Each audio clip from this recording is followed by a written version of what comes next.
Good morning to you, Mr. Naruhodo. Ah, good morning, Professor. Ready for today's proceedings? I hope so. I should be, even I, with nothing left to— Oh, good morning, my dear fellows! Oh, Mr. Sholmes, you're here! Why, naturally, a true gentleman stands shoulder to shoulder with his friends in battle, at all times. Except when you don't. Thank you, I really appreciate it. I'll see you later then. Now, Professor, we really need you to remain calm in the courtroom today. Yes, do try your hardest not to enter the witness stand uninvited again. Yes, I will. I realize it was a mistake, but my dear fellows, I must interject. Oh, you're still here, Mr. Sholmes. What's the matter? Surely you've overlooked some praise, have you not? To be cast in my direction, Sorry? I don't follow. Must I spell it out?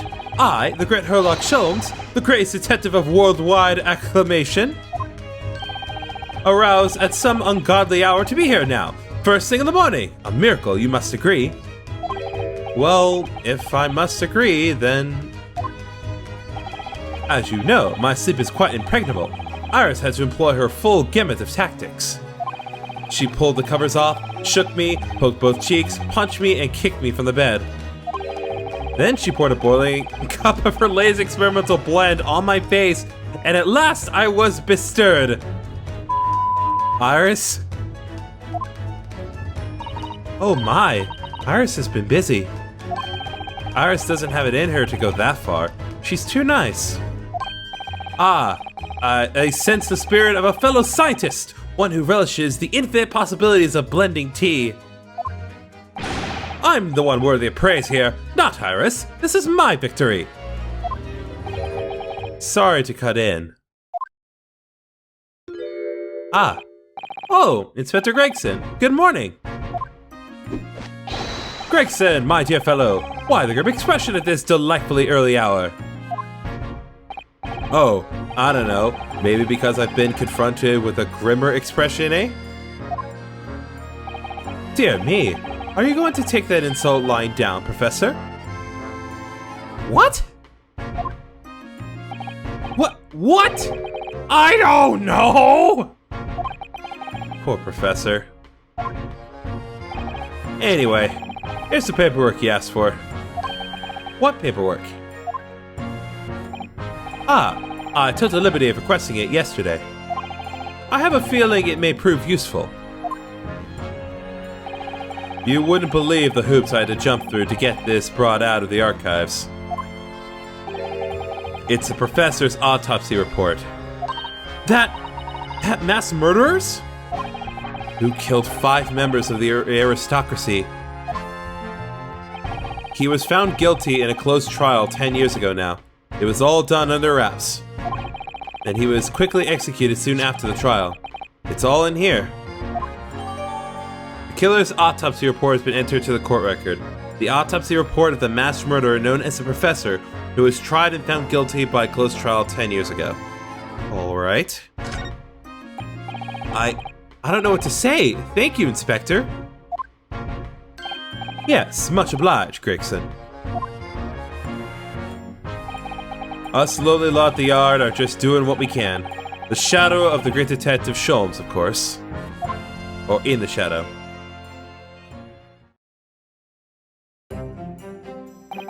Well then, Professor Hairbrain, this is it! Today we're going to lay all this to rest at last. I wish you the best of luck, Professor. I suppose he'll be there today, will he? Drebber. Yes, we expect the prosecution to summon him as a witness. I'm still amazed that you managed to find him in just one day. I really owe you both so much. Counsel, and the defendant! The trial is about to resume! Kindly make your way to the courtroom at once!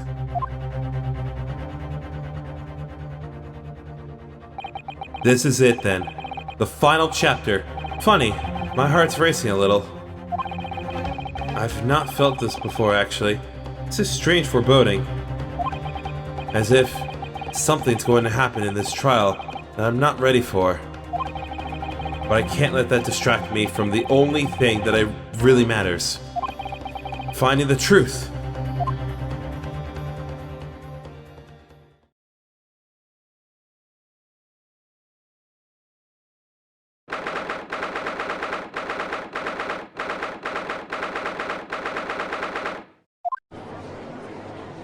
Ah, it's the boy. In the name of Her Majesty the Queen, I hereby declare this court to be in session again. We resume the public hearing of Albert Harebrain, here present, who stands accused of murder. Are the counsels for the prosecution and defense ready to proceed? The prosecution is ready, my lord. The defense is ready, my lord. As promised, Lord Van Zieks has his apprentice with him. His apprentice with memory loss.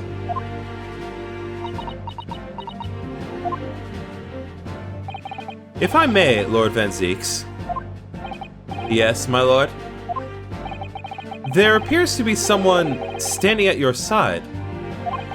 Ah, yes, my apprentice and assistant. The prosecution believes today's proceedings will see the complexity of this case rise considerably.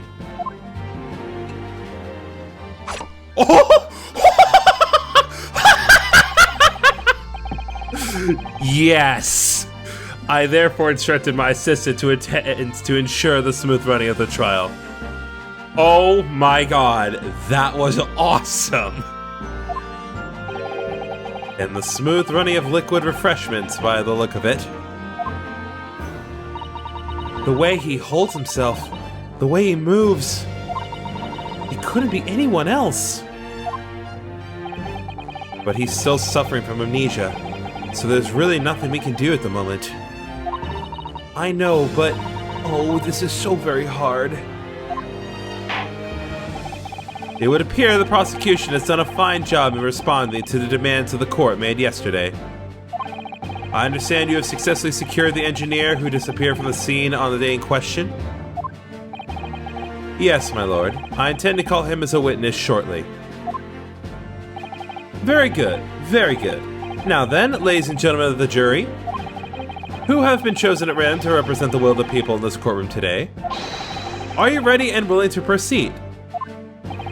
Of course, my lord. I'm sure we all understand the importance of doing our civic duty. I do so despise deception and deceit. I find it so very wearing. To take a man's life with a conjuring trick is against a magician's code, not to mention the law. Any fake scientist should feel the wrath of God, if you ask me. We have to listen to what's said on both sides of the fence, and, then settle on one. That's it, isn't it? Wasn't like this in my day. Wasn't like this at all.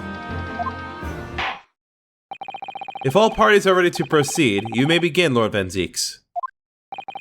Before I do, my lord, there is a report I must read to the court. Yesterday, at the Great Exhibition grounds, the evidence of primary importance in this case, the super high voltage instantaneous kinesis machine, which was installed on the experimentation stage, was deliberately destroyed in or unknown person or persons.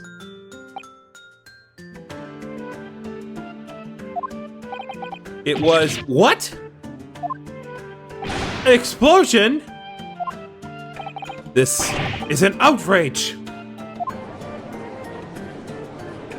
Pretty sure we know who did that. Yes, I heard this grave news yesterday. Scotland Yard submitted a report to my office in the evening. I read that the machine was blasted to smithers and the wreckage reduced to ashes in the flames. I have here a photographic print of the scene taken in the wake of the explosion. It shows what little remains of the machine. Yes. A terrible business. He did it to destroy the evidence, did he? That Enoch Drebber. The court will take this print as evidence, counsel. Post-explosion photograph has been entered into the court record. A photographic print of the experimentation stage after it was completely leveled by a time bomb. The metal floor of the stage has been blown open by the explosion. Late yesterday afternoon, the protection afforded to the machine by the Special Dispensation for Scientific Equipment Act was revoked. However, before a thorough investigation could begin, the invention was obliterated from existence. As such, this will become a very different trial. I'm very curious to know what you mean by that. As it stands now, with no evidence on which to draw meaningful conclusions, the authenticity of the kinesis machine will remain forever in obscurity. Indeed. A most unfortunate state of affairs. However, one thing remains clear. The victim's death was a result of the actions of the accused. Of that, we can be certain. For it was the accused himself who was operating the machine, and who ultimately caused its loss of control. Objection! As Lord Van Zieks rightly says, this is a very different trial now. The accused accepts responsibility for his part in the events that transpired. He acknowledges that Mr. Asmund died as a result of the accident caused by his machine's malfunction. However, unbeknownst to the professor, he was being deliberately deceived by a pair of very clever fraudsters. Names, counsel, if you please. The engineer, Mr. Enoch Drebber, and the victim himself, Mr. Odie Asmund. So what exactly were these two men up to behind the defendant's back? The defense intends to expose that information, thus establishing the unequivocal innocence of the defendant.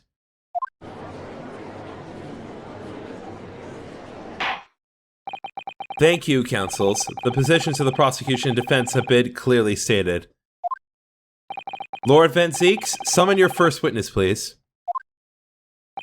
At once, my lord. The prosecution calls the engineer, Mr. Enoch Drebber, to the stand.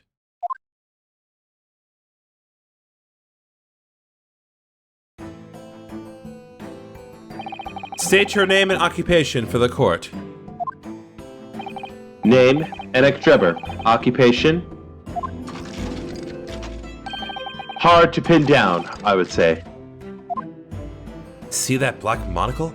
Yes, why do I feel as though I've seen it somewhere before? Oh, you two, I had exactly the same feeling myself.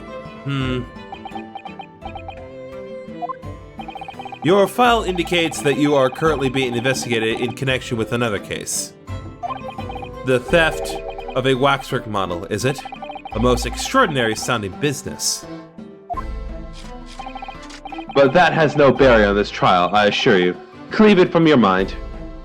I have a feeling it has everything to do with this trial, but we'll get there when we get there. You're familiar with the public experiment carried out at the Great Exhibition some days ago? The accused super high voltage instantaneous kinesis demonstration. Yes, you could say that. I am aware of it. There was a terrible accident, wasn't there? It was you, Mr. Drebber, who constructed the vast machine used in the experiment. Or so our investigations indicate. Can you confirm your involvement? Yes, I constructed it in precise accordance with the blueprints, but that's all. Then the court would be very interested to hear your thoughts about the machine, I'm sure.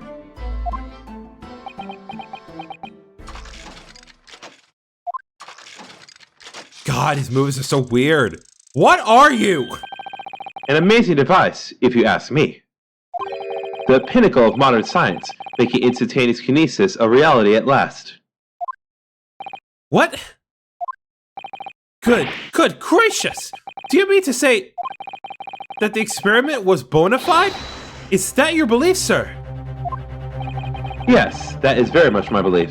Such a waste that it blew up. Objection! But we've already established the machine was nothing more than a prop for an elaborate conjuring trick. Objection! You've established nothing of the sort. All that was shown during yesterday's proceedings is that the same outcome could have been produced by means of staged trickery. The defense merely proposed a method and demonstrated its feasibility, nothing more. But... We've procrastinated long enough, I feel. Witness, you will now give your formal testimony about the machine that you constructed for the purpose of demonstration at the Great Exhibition. Understood.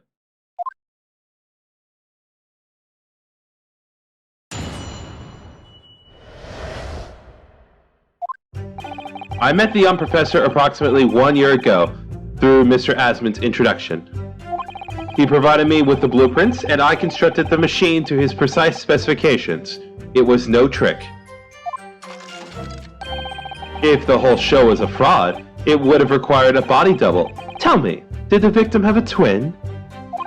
All the spectator cage appear above their heads, and then crash headfirst into the crystal tower. A terrible accident, I grant you. Perhaps the science on which the machine was built was flawed somehow?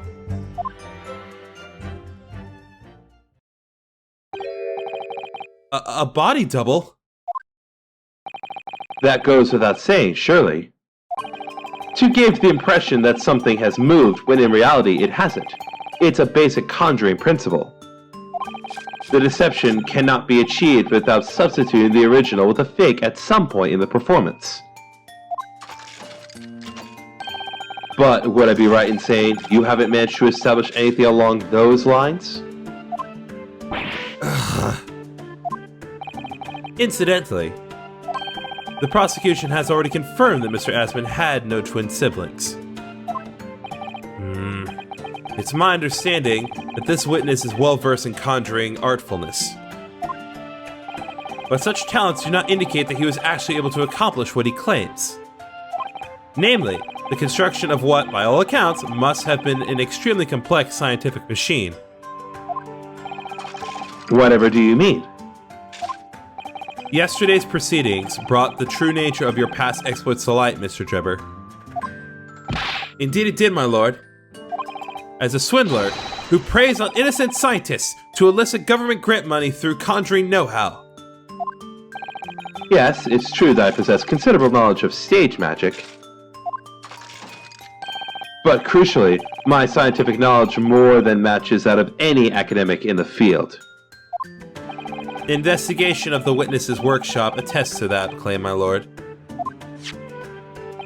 As evidence, the police found this Royal Society trophy for young talent in science there. Yes, that's true. We spotted it there ourselves. If a hypothesis is sound, it can always be forged into a physical manifestation, with sufficient skill. Though I may have sold the secrets of some deceptive wiles to sniveling, talentless scientists in the past.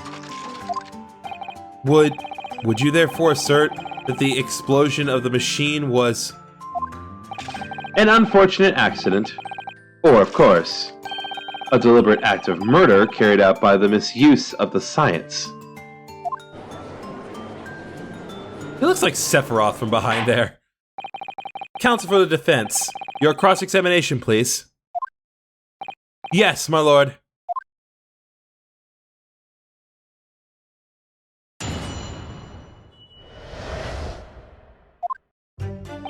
Okay, before we get started, I just want to double-check one thing here. We want to be sure that we examine the bottom of the wooden bird cage, and then, on this statement, I believe we need to present the wooden bird cage. Objection! We've examined the bird cage that crashed into the crystal tower ourselves. As you can see, the cage, which is a wooden construction, has the same damage in one particular spot. Following the explosion, it fell some 30 feet into the glass of the crystal tower. That level of damage is to be expected, surely. I agree. The damage itself is entirely understandable. What doesn't make sense is the location of that damage. All the breakages in the wood are at the base of the birdcage, not the top. What are you saying? That's the opposite of where they should be. That's right, my lord. The birdcage that was at the scene is damaged at its base. So we have reports of the birdcage falling headlong into the Crystal Tower, yet the damage is at the bottom. The only way to reconcile these two facts is to accept that there were two birdcages in play that day, which were at some point switched. Switched during what wasn't a scientific experiment at all, but an elaborate piece of stage trickery. Seriously, does it not look like Sephiroth from behind? Good gracious! Explain yourself, witness! Well... If we examine the facts, there's only one logical conclusion we can draw. The damage on the base of the birdcage clearly indicates that it crashed tail first into the tower. Objection! But multiple witness reports claim it fell head first. The birdcage materialized in the sky next to a balloon flying over the stage, following a spontaneous explosion at an altitude of some 60 feet above ground level, which is approximately 18 meters. It then proceeded to fall some 30 feet into the Crystal Tower in the ensuing deflagration? Edgar Griffin, what is that? Thank you. Witness reports amid such chaos are notoriously unreliable. Objection! But the victim's neck was broken. Objection!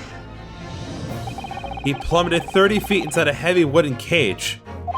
However he fell, it would be unsurprising to find one or two of his vertebrae crushed.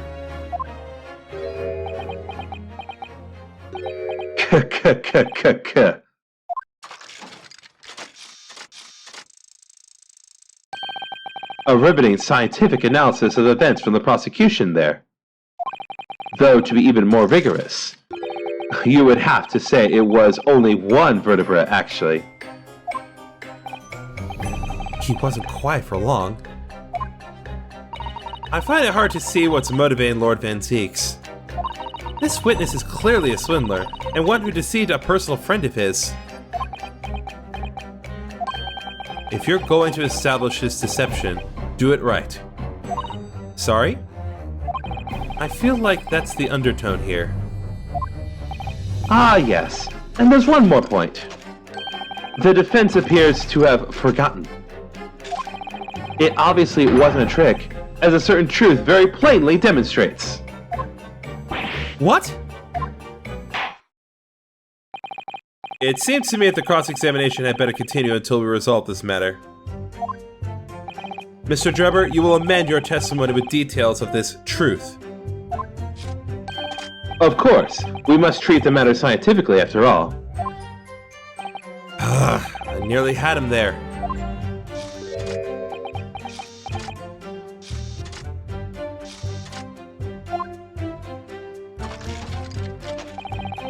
The kinesis clearly took place because there's nowhere else 30 feet high for the birdcage to have fallen from. Okay. Hold it! Let's talk to him about this. What do you mean?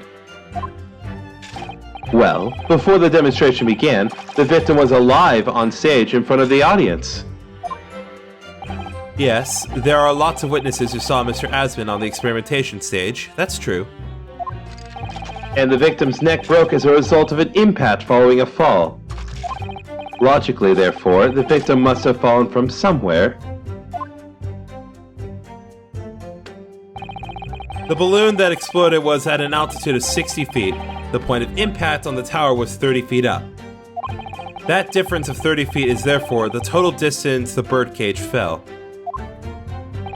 And there's no other location from which the cage could have fallen that distance if it didn't drop out of the sky. Ergo, the victim himself must have been beamed from the stage into the sky above the Crystal Tower. A trenchant scientific analysis. Dear me, every time I hear it explained, it sounds increasingly plausible. Oh yes. It's all very well thought out. Certainly all the spectators on the day saw it. The birdcage plummeting 30 feet through the air, I mean. Irritatingly, yes. Let's work out with the experimentation sketch. Objection! There we go. This is a diagram of the experimentation stage and its surroundings.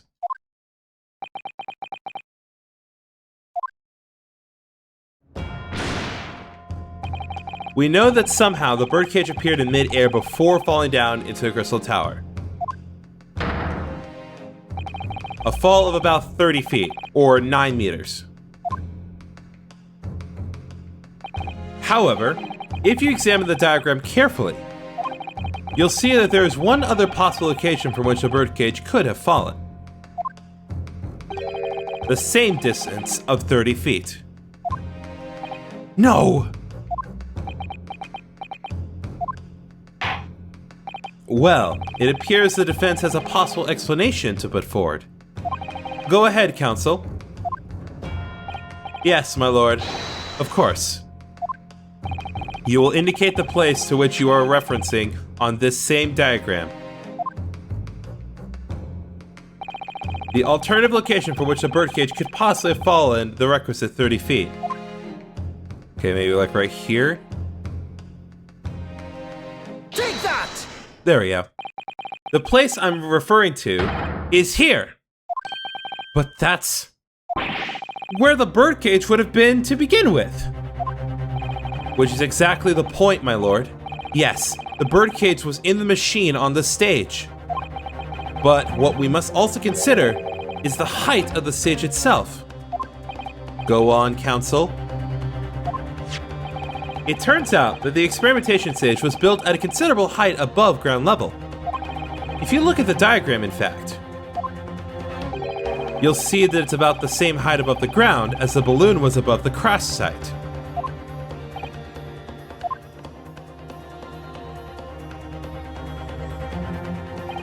When the experiment got underway, the machine and the birdcage were engulfed in steam.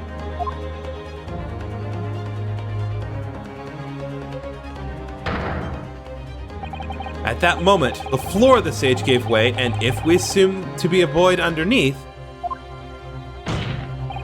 this birdcage and the one seen by the audience would have fallen almost exactly the same distance.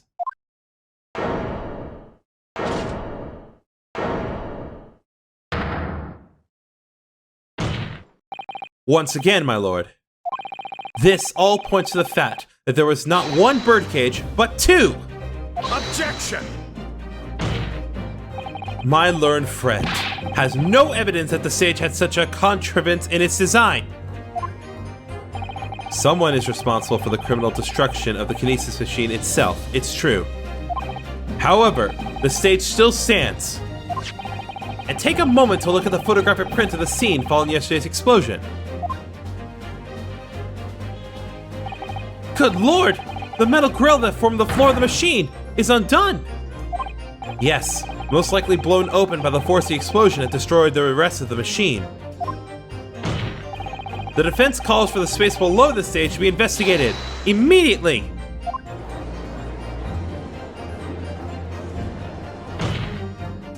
Mr. Drebber,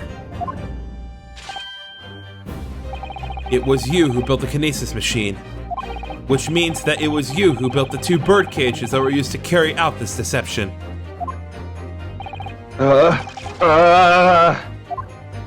Whether Professor Hairbrand's hypothesis is sound or not makes no difference, because it's the construction of this machine that matters. A machine designed to take Mr. Asmund's life.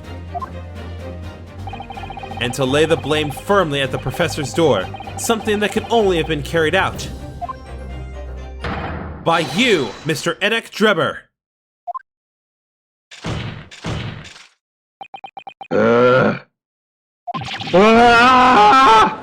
Oh my god, the position. Objection! Please only do that for the remainder of time. If my learned friend has reached the end of his wild assertions,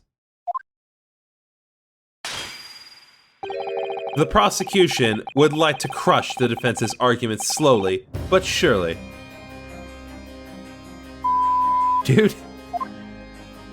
What? Your argument fails to hold water. On 2 counts. 2? Firstly, before and after the experiment, this witness went nowhere near the kinesis machine.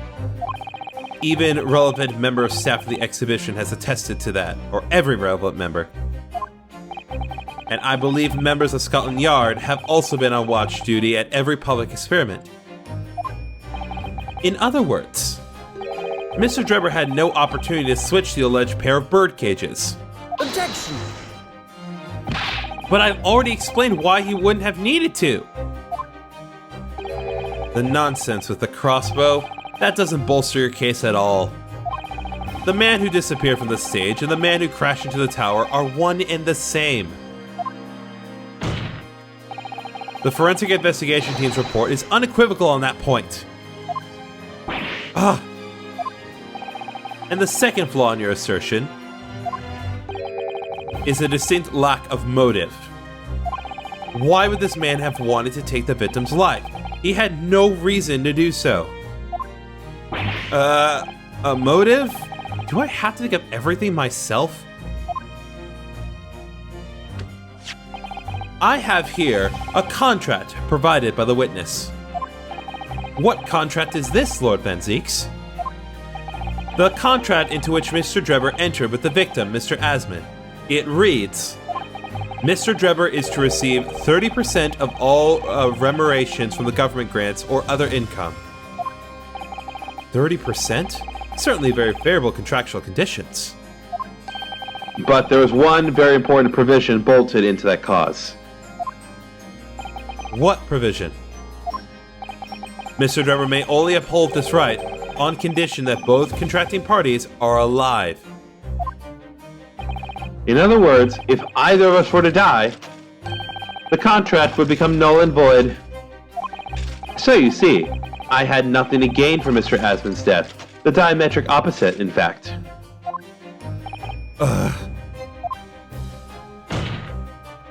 Need I say more? The witness had neither an opportunity nor reason to commit the alleged crime. So you're using a contract that the potential murderer could have just made up at any given time as actual evidence. Okay. In short, the possibility of Mr. Drebber having done as you suggest is nil. Ugh. Ah! I learned what nil meant from Xenoblade Chronicles 3.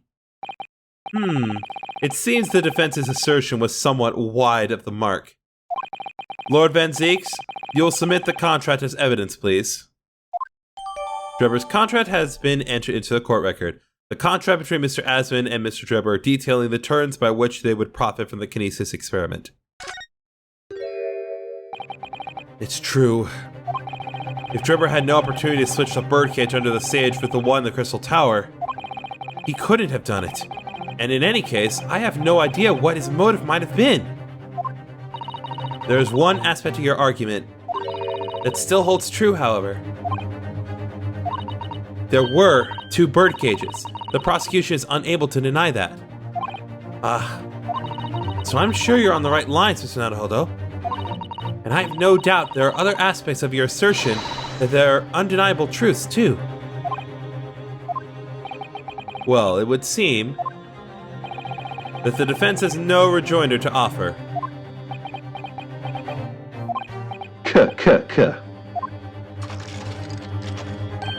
Well, I must say I'm a little surprised.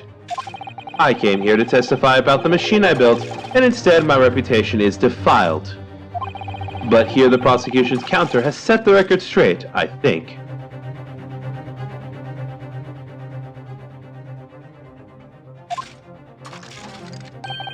It's impossible that I'm the culprit. Objection!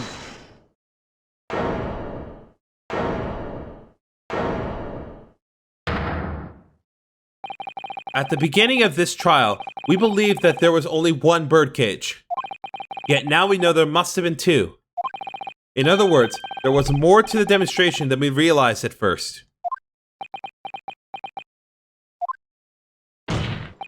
I think it's abundantly clear that the same applies to the culprit. Get to the point. The stage demonstration was constructed and set up in its entirety by you, Mr. Drebber. Therefore, it's inconceivable that you had no hand in the events that transpired. That is such an angry face. So if circumstances mean it's impossible that you could have carried out the crime yourself, it points to the fact that someone else was involved. Someone else? Counsel, are you suggesting... Yes, my lord. Mr. Drebber had an accomplice. Objection! An accomplice now? Well then, I presume you're prepared for what's to come? Now that you're accusing not only this witness, but someone else of the most serious of crimes. If these accusations turn out to be false, then make no mistake. The prosecution will demand an equally serious punishment for your slander.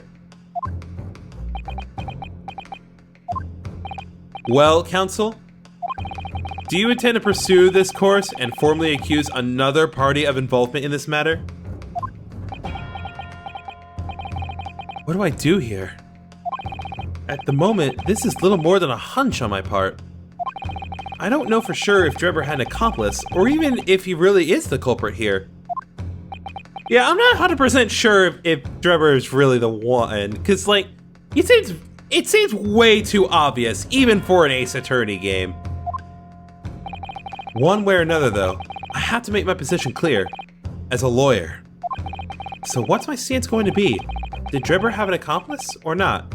Well, considering that you just pulled this out of what seemingly seemed like nowhere, I'm gonna go ahead and name an accomplice. The defense is ready to name Mr. Drebber's accomplice. Somehow the two bird cages must have been switched. Everything points to that. Yet according to the coroner's report, that is not a possibility. But that inconsistency itself is a clue. Counsel. My lord? You have received a stark warning already. If you are nevertheless determined, then I must now ask you to identify this alleged accomplice by name. So, your answer please. Who do you claim to have been Mr. Drebber's accomplice? Well, if the coroner's report is the whole reason that this doesn't work,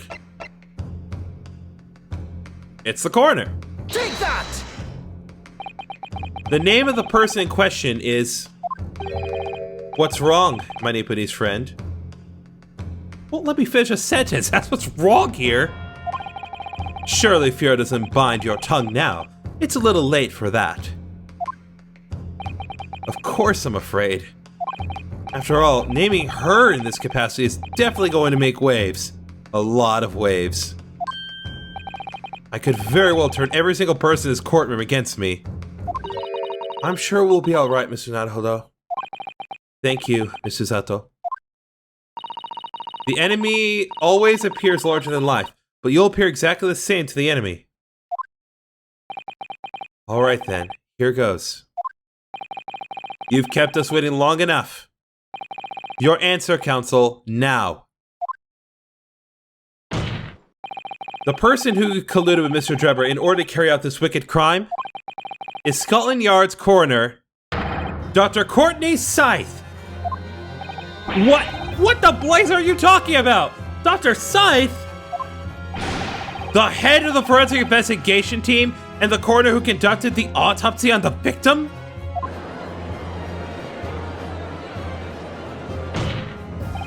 We know there were two bird cages, so who could have carried out the switch to complete the illusion?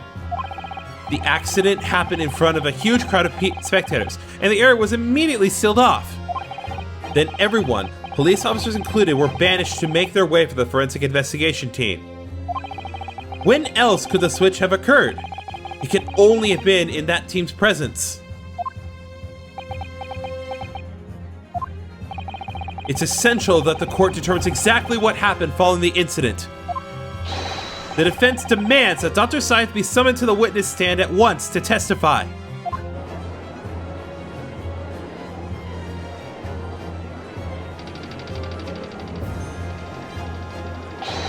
You've got a nerve, lad. Standing up there, dragging the yard's name through the mud. I didn't mean to... I know the woman very well. There's no better dead room worker out there. How dare you call her a criminal? My learned friend's imagination appears to be wilder than the East End at night. How would you know? But the recklessness of your accusation aside, there's another grave problem with your argument. One which the prosecution demands you address at once. A grave problem? Oh my word! Who do you claim acted as the victim's doppelganger? What? Certainly if the birdcage containing the body of the victim was exchanged for another, that cage must also have contained a body.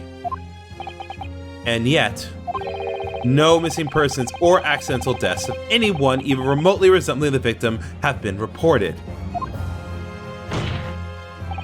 Which means there was no one, dead or alive, who could have fulfilled the role of a body double for Mr. Asman. That's true. If my argument is that there were two bird cages, then there must have also been one person inside each. But I don't know if I've got an answer to this yet, have I? What can I do to reveal how this body double stunt was achieved? I may have some evidence. Very well. The defense will address my learned friend's concerns by presenting evidence that reveals the true nature of Mr. Asman's body double. Good gracious! Evidence? I do hope this isn't filibustering, counsel. The court is expecting a name. If you think you have relevant evidence, present it now. The body double and the birdcage were hiding inside the balloon that was floating above the stage, which means that any witnesses would only have seen them from 60 feet away. So who was it that appeared out of the explosion, some 18 meters above the spectators? Aha! The body double inside the second birdcage was... It has to do with... It has to be like a fake body double, so waxwork. Take that! We know that the victim, Mr. Asman, was in the birdcage that was situated inside the kinesis machine on stage. And therefore, he couldn't have been inside the second birdcage. Instead, that contained something else. What's been described as a body double, which is what fell from the sky and crashed into the crystal tower. Yes, counsel, according to your somewhat elaborate version of events. And that body double inside the second birdcage was, in fact... It's all right, Mr. Naruhodo. You're ready for this. Just steel yourself and come out with it. Thank you, Mr. Zato. I needed that. As I was saying, the body double inside the second birdcage was, as unbelievable as it may seem, that thing over there. How long has that been sitting there? What?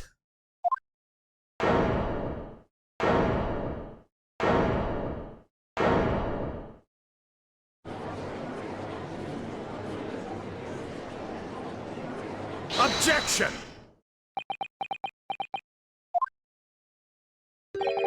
Open your eyes and look into mine, my Nipponese friend.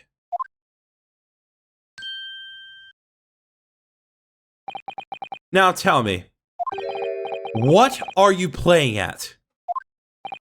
Stand firm now, Mirunosuke. This is the time to show your Japanese spirit. As the court will observe, this is a waxwork model. A model, in fact, of an infamous London murderer from 10 years ago, the Professor. Objection! You started by indicting the leader of the forensic investigation team as an accomplice in this crime. And now you've moved on to indicting waxworks? Yes! That's about the size of it.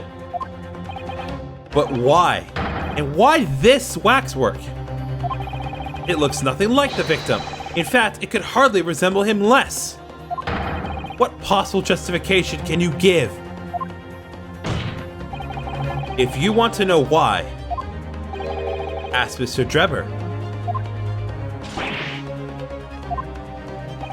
What? Just days before the Professor Hairbrain performed his public demonstration, Mr. Drebber abducted this model from Madame Tussbelts. Did you say abducted? And 2 days after the incident at the Great Exhibition, he returned it to the museum. Then the timing... Is this true, Mr. Drebber?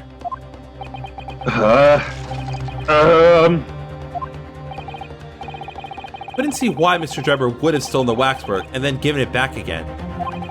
But now the reason is clear. He took it so he could put it inside the second birdcage as a body double for Mr. Asman.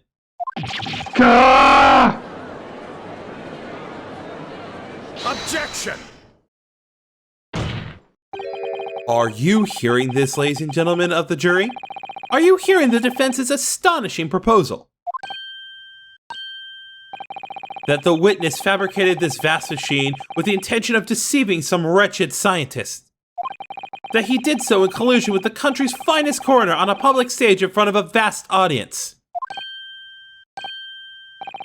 And that, to effect the deception, used a waxwork model that in no way resembles the victim. Are we really to believe this far-fetched tale? What do you decide?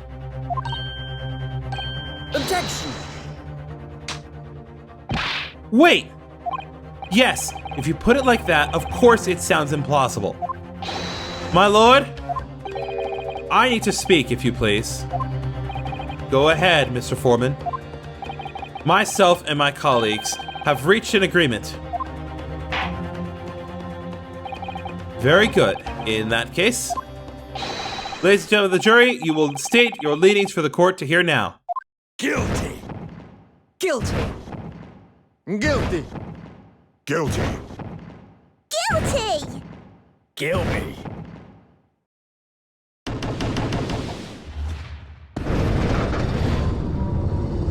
I still don't fully understand the physics of the fire, but whatever. So, as indicated by the foreman, the jury has reached a consensus. I knew that was going to happen. We shall get through this, Mr. Naruhodo, as we always do. And uncover some new truths along the way, I'm quite sure. Yes, I agree. I'm going to have to appeal to the jurors as usual and see if I can persuade them to change their minds. The defense will now embark on a summation examination. Are you and your fellows ready to proceed, Mr. Foreman? We are, my lord. Very well. In that case, I ask you now to state clearly for all present to hear the grounds on which each of you has decided that the defendant is guilty of the crime of which he is charged.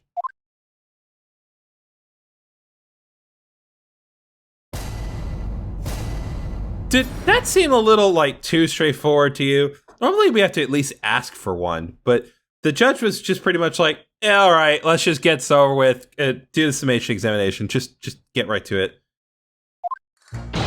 I've known that woman for years. She'd never be an accomplice to anything. It's utter nonsense to think that those two would ever be convening with one another. Oh dear, this is most troubling. But surely the waxwork the man stole has nothing to do with the coroner, is it? I've had my own problems with the members of the police. I do not trust them much. I've seen no rigorous proof that this waxwork was ever inside the birdcage. It's conjecture. Accusing someone without right evidence he's no proper job, is he? I would have it. Somewhat unsurprisingly, it seems the introduction of this Waxwork model to the proceedings has polarized opinion. Given that its face is obscured and its build is in no way resembles that of the victim, I can only applaud my lord friend's temerity at suggesting it as Mr. Aslan's body double. Editor Griffin, what is temerity? Just learning a bunch of new words today. Thank you very much. Yes, the applause is deafening. And yes, I know it seems extraordinary. But that's the point. That's why I have a strong feeling it's actually a greater clue than anyone yet realizes. What are you thinking, Mr. Nahodo? I can't explain why at the moment, but I feel as though there's a specific reason why it was used. Why it had to be this model. Really? A reason why nothing else would do, you mean? Yes, and I'm convinced it's something far more significant than whether or not the model looked like the victim. Well, if that's the case, we must prevent the trial from ending prematurely at all costs. Yes, agreed. I have to find a way out of this. If you are ready, counsel, you may proceed with the summation examination. Yes, my lord.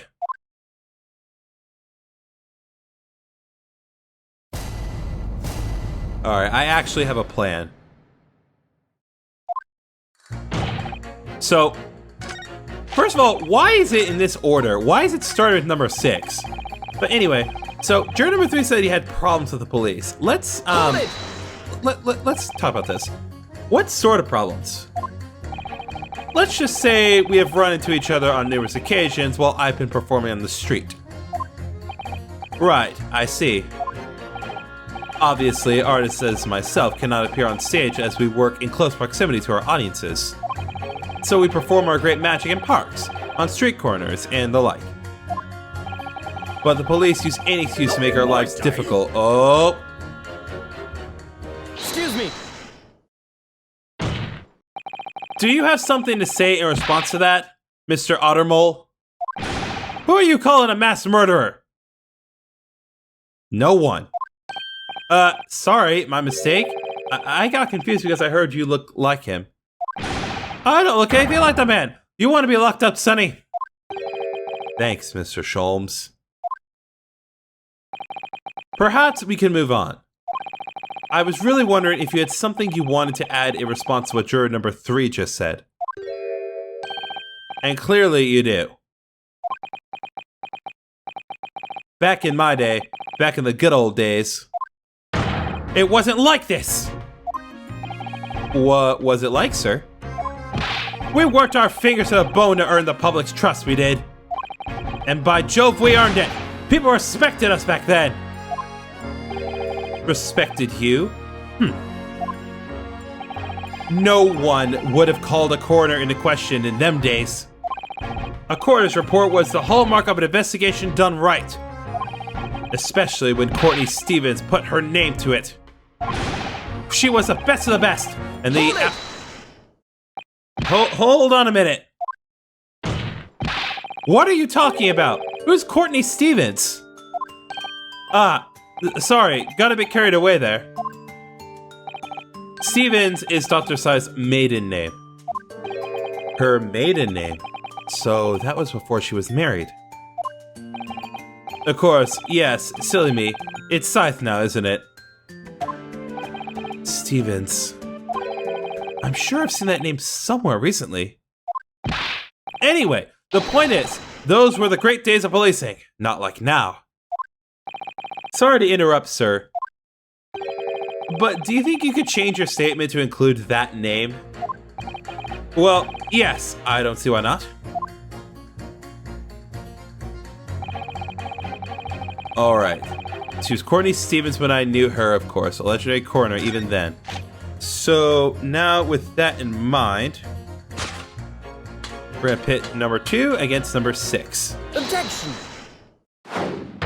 Those two statements clearly contradict each other.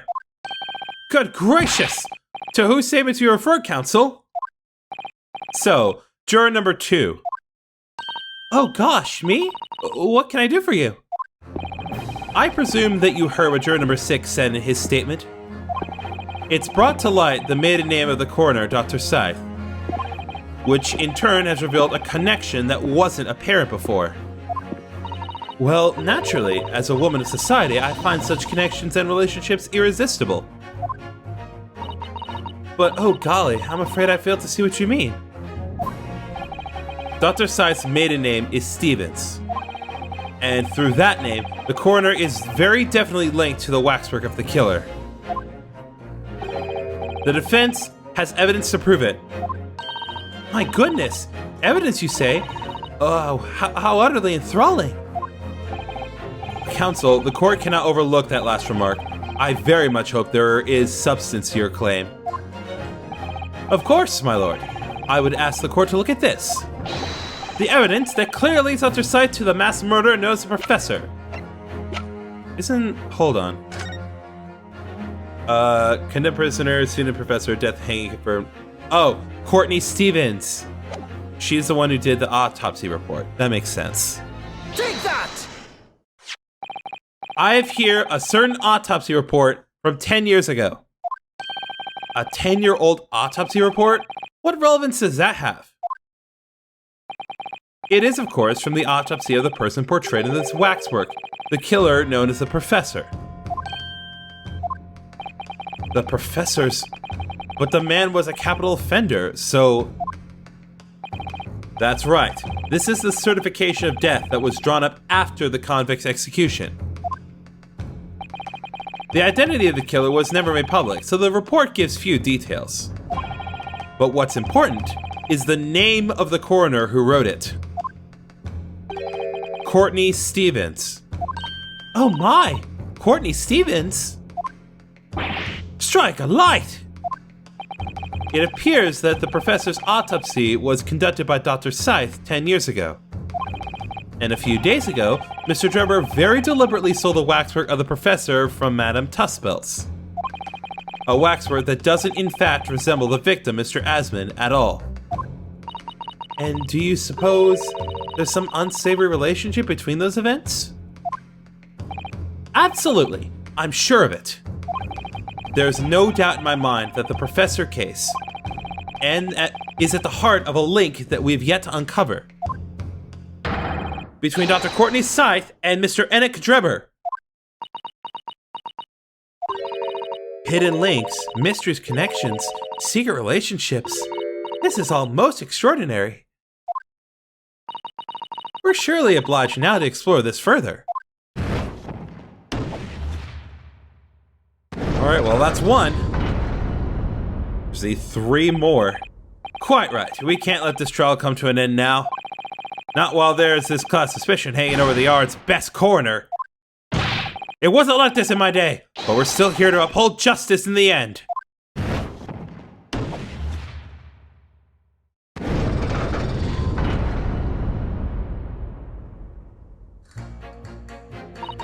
Okay, so now we've taken care of that. So he wants proof? I can give him proof. Hold it! But you claimed the whole instantaneous kinesis demonstration was a trick. That I did, but there's more than one way to pull a rabbit out of a hat, isn't there? Sorry? I grant you, given that this cage appeared from amidst an explosion, there'd have been no need to use a real person. But if a waxwork had been used, the culprit could have at least had the decency to make it look like the victim. I'm not sure exactly how much criminals are governed by decency.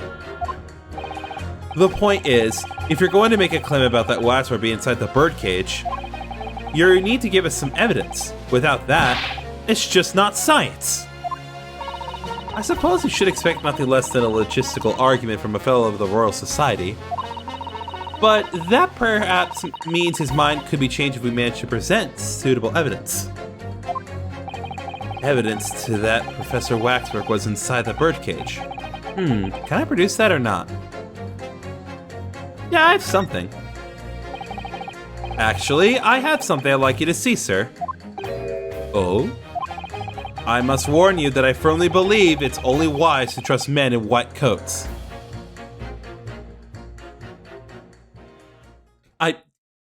You are literally wearing a black coat.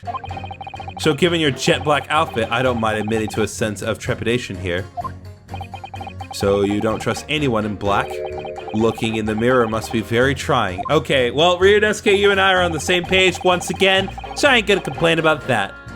So the evidence in question Take that!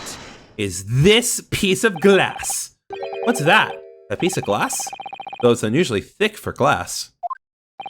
Yes, it's a piece of broken glass that we found inside the jacket on the waxwork. As you say, it's not ordinary glass though. It's very thick and clearly made for extra strength. Much like the special glass that was developed for the construction of the Crystal Tower. The Crystal Tower. Holy smoke! Exactly! The centerpiece of the Great Exhibition, where the very incident we're talking about took place.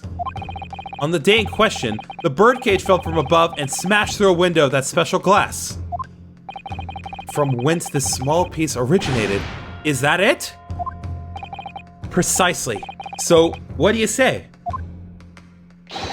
Now that clear evidence in support of the assertion has been placed before you.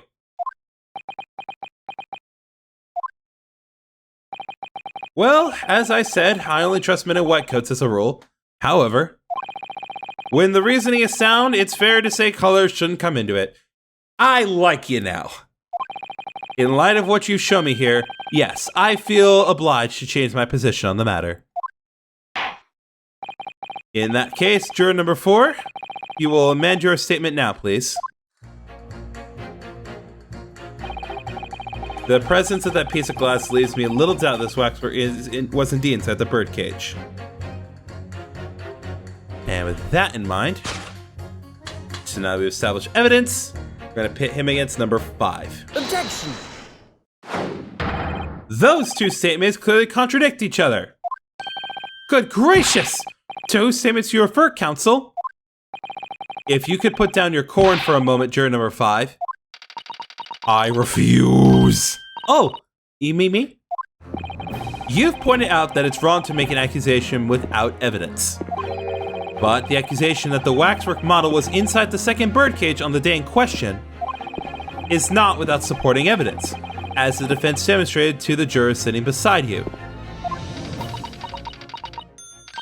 Oh, is that right? Would it be fair to say you didn't follow the argument? I don't understand much besides Colonel Cobb, to be honest. How do you function? Of course you don't. If I could interject here. Please do, sir. Now that this assertion of yours about the waxwork has been backed up by some solid evidence, it would be wrong of me, as a man of science, not to pursue the matter further.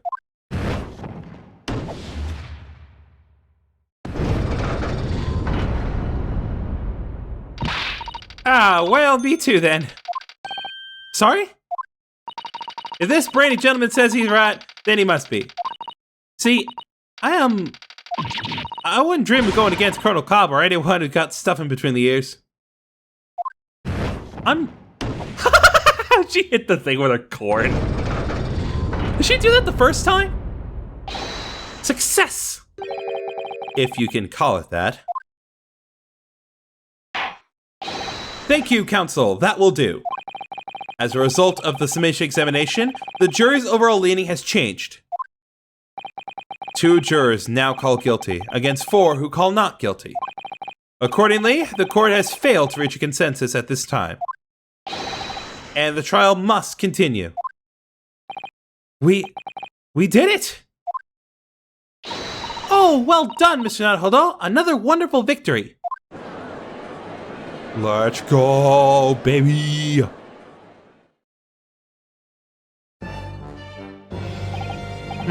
A waxwork of the despicable professor used as a body double for the victim in this quite extraordinary case.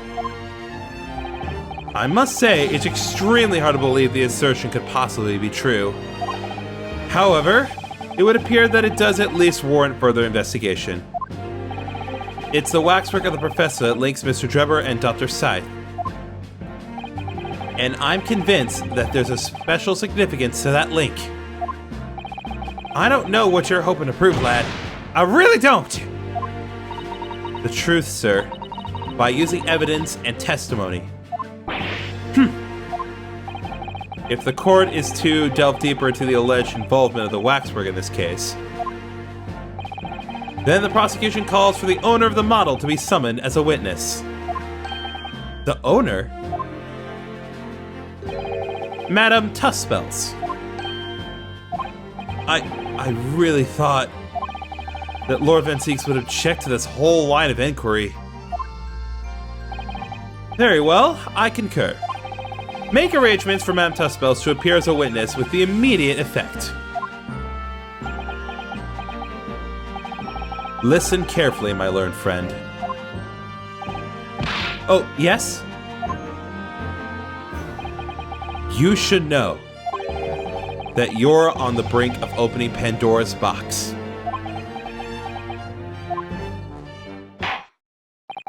The court shall now adjourn for 45 minutes. During that time, the prosecution will summon the new witness and prepare her for taking the stand. Madame Tuspels, yes. I shall see to it at once, my lord.